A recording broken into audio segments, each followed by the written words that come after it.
பெண்கள் ஏன் பேங்கிள்ஸ் போடுறாங்கன்னு தெரியுமா?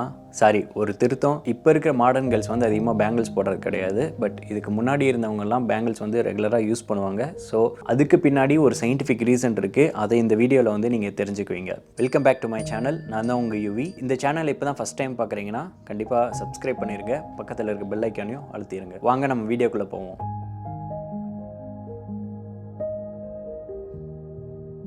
ஏன்ஷியன்ட் ஆயுர்வேதா என்ன சொல்லுதுன்னு பார்த்தீங்கன்னா, ஆண்களோட போனை விட பெண்களோட போன் வந்து கொஞ்சம் வீக் அப்படின்னு வந்து சொல்கிறாங்க.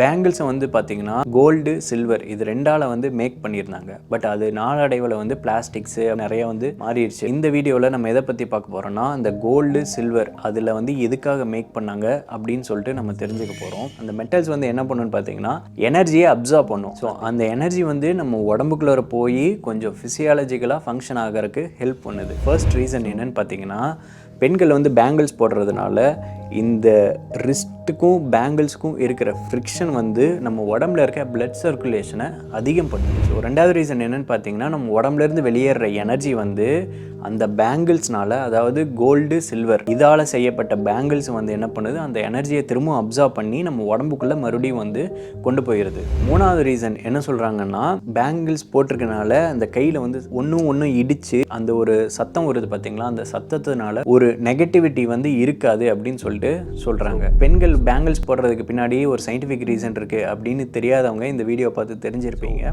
சின்னதோ பெருசோ ஒரு நல்ல விஷயத்தை வந்து கண்டிப்பாக என்றைக்கும் ஷேர் பண்ணுங்கள். இந்த வீடியோ பிடிச்சிருந்துச்சுன்னா கண்டிப்பாக லைக் பண்ணுங்கள், ஷேர் பண்ணுங்கள், சப்ஸ்கிரைப் பண்ணுங்கள். மீண்டும் உங்களை அடுத்த வீடியோவில் சந்திக்கிறேன். Bye by.